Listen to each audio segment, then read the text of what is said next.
Greetings, my friends. So here we are, the Midah of Hod Sheva Chesed. I love this day. It might be the juiciest, most powerful, transformative, like, inyan, the practice that we can associate with Hod Sheva Chesed. Maybe I can explain this. I hope so. I never know. Um, but here's the deal. Chesed is flow of life. It's the flow of love. The flow of life and love that comes from the source of life and enlivens us and gives us life. The flow of life and love that, according to the Mekubalim, especially Shari Ora, it's what does all of the fixing and healing. It flows into the dinim. There's chesed, there's din. There's love, there's divine fear, which often devolves into embodied, like, unbroken fear. And most of the challenging things, right? Like, we are a source of light flying through the pipes that create our reality. The pipes are the Esser Sfirot. And the Esser Sfirot, all of reality is made of boundary. It's made of Gevura. Gevura is what creates a boundary. And when in our lives, in our previous Gilgul, in our society, and all of reality, where things are off and not expressing godly light the way they could, it's because the pipes are kind of bent out of shape. And the Midah of Chesed actually cleans the pipes and corrects the pipes. It heals the pipes. It heals the Midah of Din. And so when we can step into that field of divine kindness, we're doing amazing, amazing things for ourselves and the world around us. So Chesed is that divine light coming in. It's the divine light that comes into us and cleans and heals us. And it's the divine light that comes through us when we're in a place of giving and generosity and expansiveness and self-expression. Hod is amazing. There's three main aspects of Hod. Hodaya, that's like thanksgiving. It's gratitude. Acknowledgement or concession. Like, oh, you're right? Like it says in the Gemara, when those two people are kind of arguing about one thing, and they go through this whole process to figure out who it really belongs to. The one who surrenders and says, oh, it's yours, is modeh. You give it over. You give it up. And the third part is humility. And there's actually a fourth. I only said three. There's so many ways to understand. That's the point of why these spheroids are so rich. There's so many aspects to it. Hod is the building block, the underlying reality that gives rise to humility and thanksgiving and the ability to surrender to another. And then the fourth aspect of Hod, which sounds like it's a whole other deal, is glory, right? And so, like, the Kohen Gadol, Aaron the Kohen, the original Kohen Gadol, the great Kohen, he'd get up there in front of everybody and do his thing, and like shining, glory shining, right? He had these crazy psychedelic clothes. He was the most, like, humble person in the world. So humility, acknowledging godliness, being in a profound posture of thanks and gratitude, that's what makes us shine. It makes us shine because God's light shines through us, because we're actually getting ourselves out of the way so we can actually be a conduit for that divine light and chesed. So that's why Hod is just so wow, right?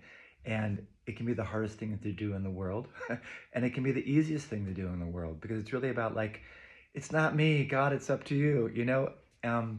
But if I really want to be in charge and in control of everything, and I want to dominate myself or others, then the Midah of Hod is a really tricky one. If I want to be the man who knows everything, the Midah of Hod is tricky.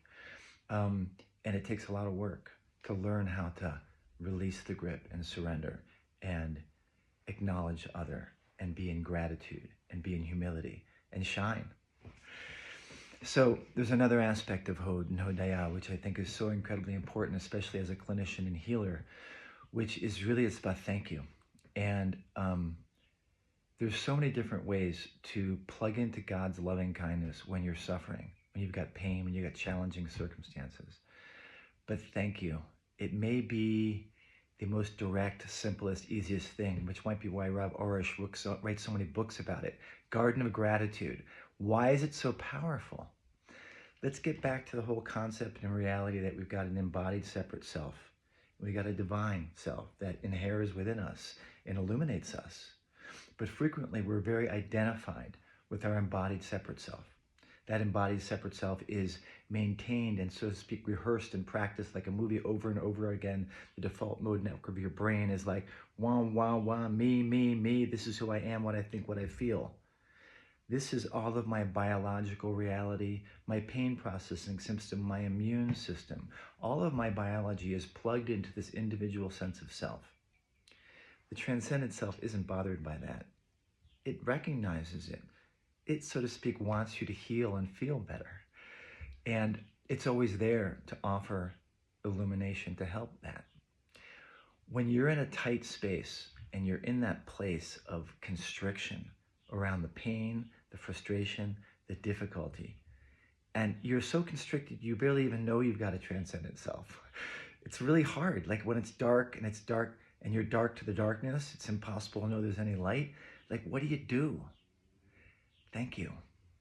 Thank you. Thank you. Hodaya, hod.